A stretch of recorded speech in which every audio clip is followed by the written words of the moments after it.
Call this meeting to order. Brown County Commission. Nancy, would you lead us in the pledge, please? I pledge allegiance to the flag of the United States of America and to the republic for which it stands, one nation under God, indivisible, with liberty and justice for all. Morning, everyone. Morning. Our first thing on the agenda is the second reading and possible adoption of ordinance 113, the Cleveland Dell rezone. I would entertain a motion. So moved. Second. Moved by Sutton, second by Kipley. Anyone to speak of this rezone? Hearing none, I would entertain a motion, or all in favor say aye. Aye. Opposed? Motion will carry. Okay, this will be roll call vote since it's adoption.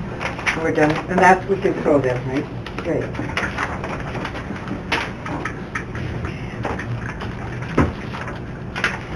We have just a few minutes. Sarah, would you like to cover just a couple items?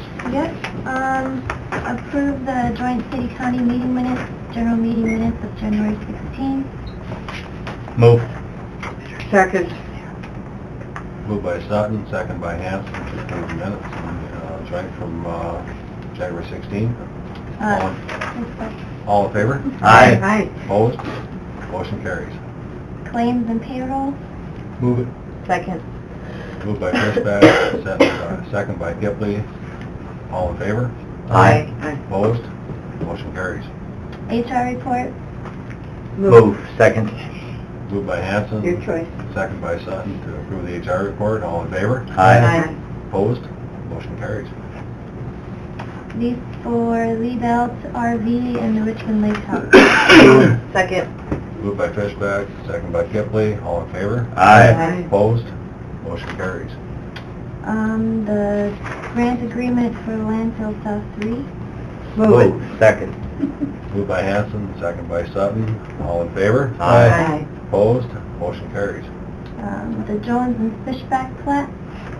Move. Second. Moved by Kipley, second by Hanson. Nothing fishy about that, is there? Anybody here to speak of that? You're gonna have to separate them out, because I got one. Motion because we're leasing this out. Okay. And is it okay if on the motion for the Lee Belt RV, that it's just the Lee Belt RV and leave the Richmond house out of there? Yep, I think they should be separate. They need to be separate. Okay. So now Sarah needs a motion for the Richmond house. Move it. That's what I said. Second. Okay. Yeah. Moved by Fishback, second by Hanson. All in favor? Aye. Opposed? This Motion is a carries. recap. Okay, the LBG. And I vote on the Vote on the motion Fishback. to approve the plat. Need them separated out, Tom. Yeah, Tom I want asked if they get them separated out. Which the... Plat. The plat. They have to be separated. Because he has. Oh, okay, okay. So So I'll make a the motion first on motion the is for Jones. Jones, okay. Okay. I'll second the Jones. Motion by No, Sutton. we got Jones. Need the Is Fishback. Kipley Aye. Hanson. Kipley made the motion, you second on the Jones. Okay. Okay. Now we need the Fishback one. Well, We have all we in got all in both. favor? Aye. Opposed? Motion carries. Now I'll move the Fishback plat. I'll second it. Okay. Motion by Sutton, second by Hanson to approve the Fishback And plat. Mike. All in favor? Aye. Opposed? Put Motion Tom carries. abstain. Okay. Okay, I think we're, Plats are always roll call votes also, so that is reflected in the minutes. I think we'll go on to our next item on the agenda. We have Deanna Harbor for the and quarterly Good report. morning, how are you? Good morning, Deanna. Are you here to tell us how bad the flu is? I think we already know. I think it's on, how did this go down? national news, On the national news a lot, yeah. Okay. And of course, October, November, December, which is the period I'm reporting on, is pretty much all we do is give flu shots. We had our pod exercise that we vaccinated almost 300 children. We're continuing to provide vaccine in the office and are still getting phone calls, I think, because of the national attention. As of January 13th, there were 263 new confirmed cases that reported within a week's time, bringing the total number of cases to 1,046. There's 41 new hospitalizations, 139 hospitalizations so far. And just last week, we did have one death in Brown County with a total of 8 deaths this season. It didn't give an age. So, Yeah. 60 kids missing out of Warner School yesterday. Is that this flu? Is that what's happening? Probably, yeah. I There's know a when my school grandson report- said flu. Yeah, they do report illnesses that are flu-like, and so that does go into the state, and they do send out a report on how many kids are absent. That when they test for the flu, if they test the first date, sometimes it doesn't record, they have to go Yeah, days later. you can get false negative reports, but a lot of the people that are coming in with flu-like symptoms forego testing. You know, a lot of times this is what they're seeing, they know it's influenza, due to cost, they're just not testing. So there's probably significantly more cases than what is actually reported, because not everybody gets tested. They are recommending antivirals, but you do need to start those within 2 days. And so oftentimes, you know, many people wait, so they're not as effective. But stay home until your fever has broke for 24 hours. It's a message that we're sending to people. Just 24, okay. Yeah, if you've been without fever for 24 hours and no medication to stop the fever, then you can return back to school and work. But it's still not too late to get your flu shot. We are still giving them in our office, and they are at the clinics across town. Flu typically peaks January, February, so there's still time. And we do see it sometimes peak not until March. What's circulating right now is H3N2, which is the virus that we typically see causing more severity. So we'll see more hospitalizations, we'll see more deaths associated with H3N2. I should mention that the Office of Emergency Preparedness and the Immunization Program also provided us with another funding opportunity to provide free flu shots this coming fall. This is what we did last year for our pod. Our target population will be college students and children, so we're not exactly when or where we'll do this, but sometime in the fall we'll be going out to northern PC and targeting children with free flu shots. So I did secure 1,000 doses for us to do that in the fall. And that's all I have to report for October, November, December. Does anybody have any questions?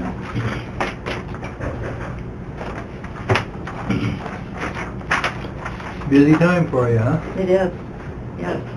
Kind of slow down January, February, kind of try to recruit from flu. Yeah. Okay, the 12,270 resident bursts, does that mean in every hospital, or?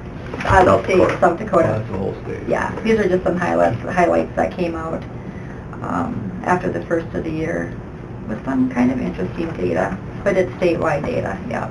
I'm wondering what's in the water to cause all those multiple pregnancies at the high number. Yes, it is. Wow. Mm-hmm. Well, thank you. Yes, thank you, and I will see you in a few months. In the meantime, stay healthy. Thank you. Thank you. Yeah, bye-bye.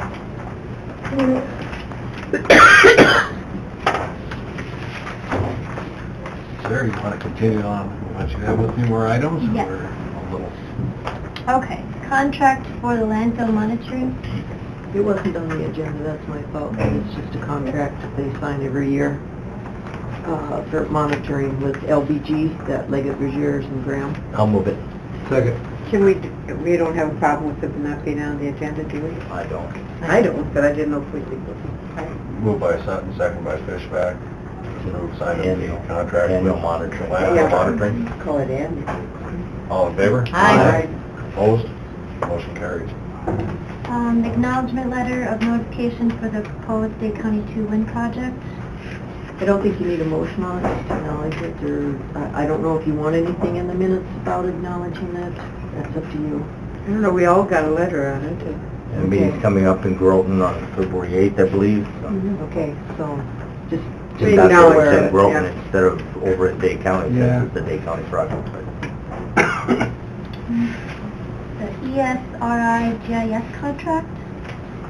That's used jointly with dispatch and GIS. It's their, I'm not sure, mapping or something. Yeah. I'll move Annual maintenance.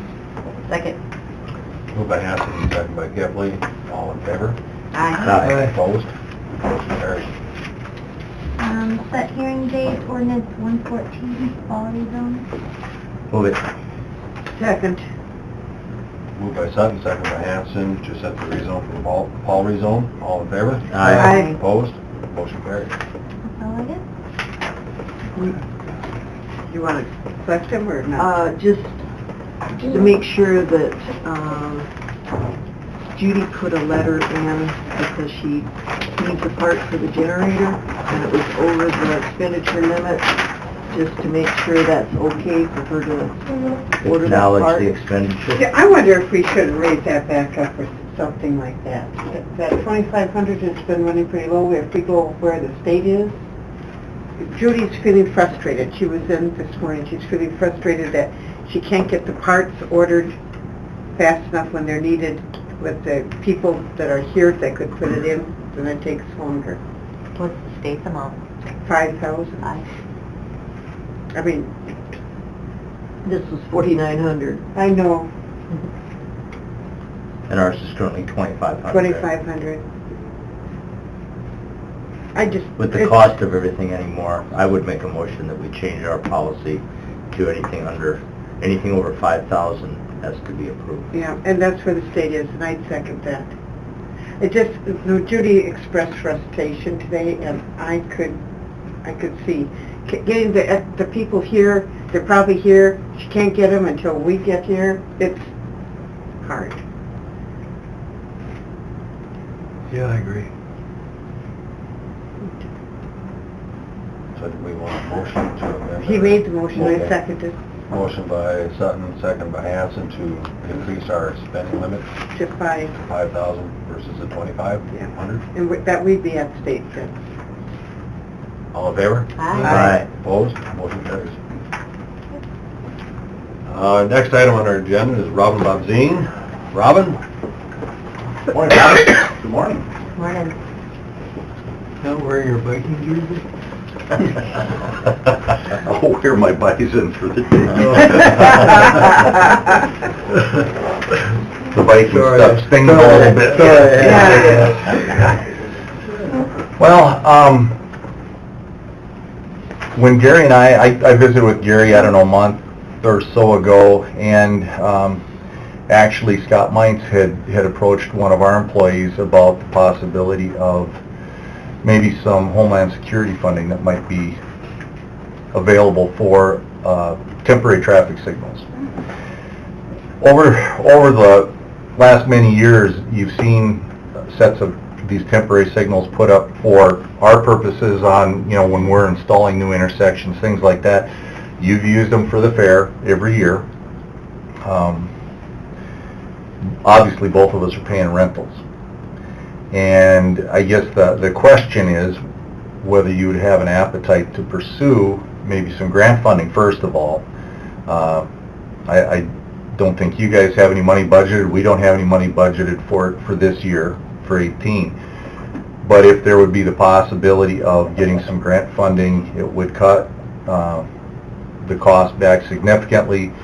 The numbers we're talking, a used set, 2 trailers that would control 2 sides of an intersection. A used set would cost us about $75,000 right now.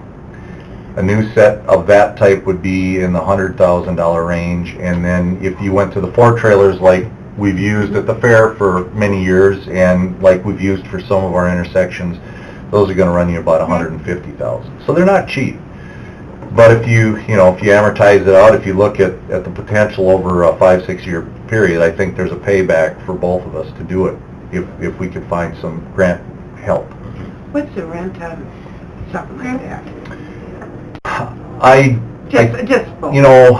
You're probably talking $5,000 to $7,000 per week if you go Per for a trailer? month. Well, no, that's for the whole intersection. Intersection for the week? Yeah. Probably, I don't know. I think the Brown County Fair pays about $5,500 for the 5 days or whatever it is. Yeah. But then when you spread it out, our use, their use, Right, right. it's possible that the Right. highway could use it too. Exactly, and when Gary and I talked, there was, the question of whether maybe a little experimentation where we'd see that there seems to be some safety concerns at a particular intersection, maybe we could set up this system temporarily and see if it helps affect some traffic patterns that had become concerns or whatever. That might be some possibility. Obviously, shared use, there's some things we would have to iron out, but that's a discussion for a later date, I believe. But you know, we'd have to come up with some rules. What would be a priority if we had a knockdown? And our big concern is something along Highway 12. A semi hits a pole and takes out, or like the system we had on State Street where a car went into the controller box and actually knocked the controller box basically off its foundation. We had to hold it together with chains and whatever temporarily until we could rebuild it. Luckily, it didn't take the intersection down, but we were this close to having the entire intersection down. With this temporary system, we could have had that up and running by the next morning probably. So that would be the big concern, because Highway 12 has an awful lot of traffic.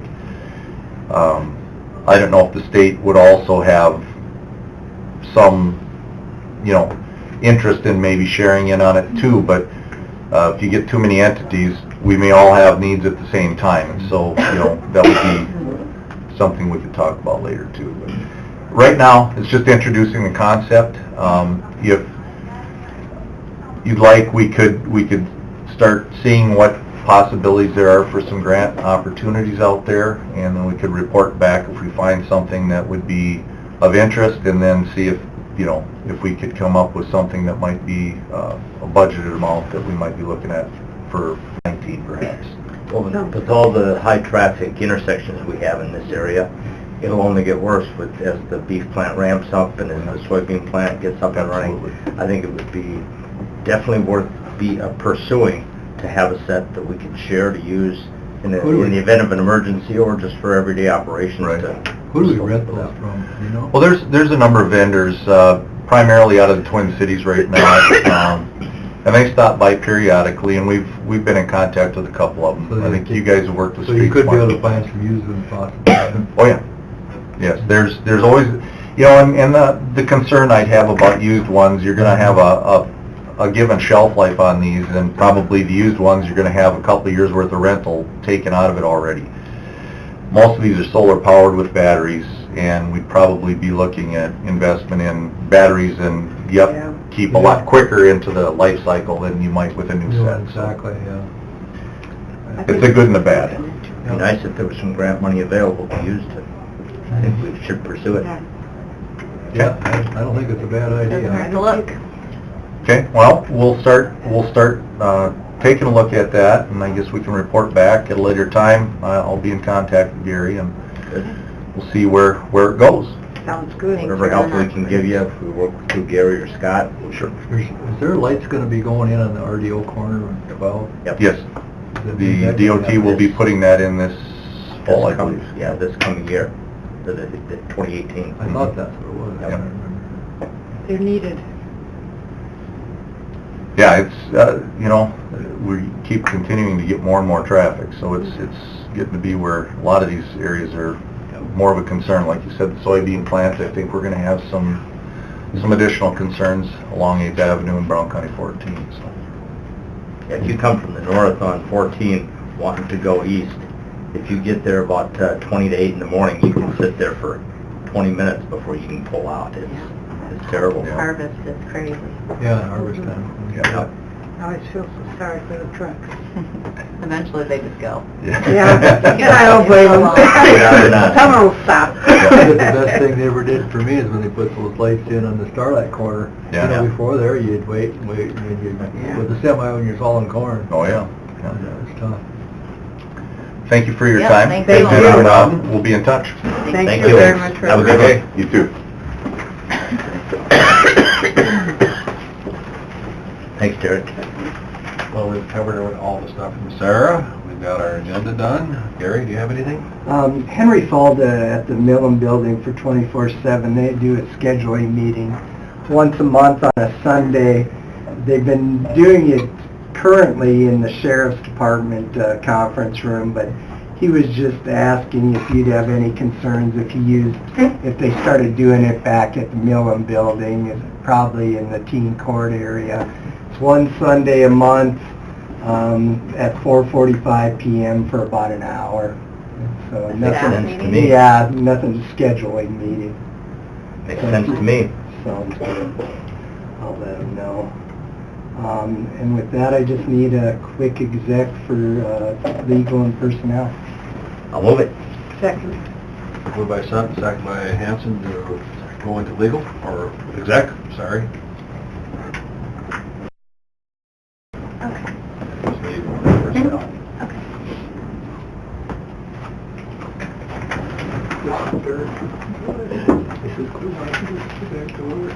Anything else to come before the Brown County Commission this morning? I gotta tell you something story about that. Anybody in attendance have anything?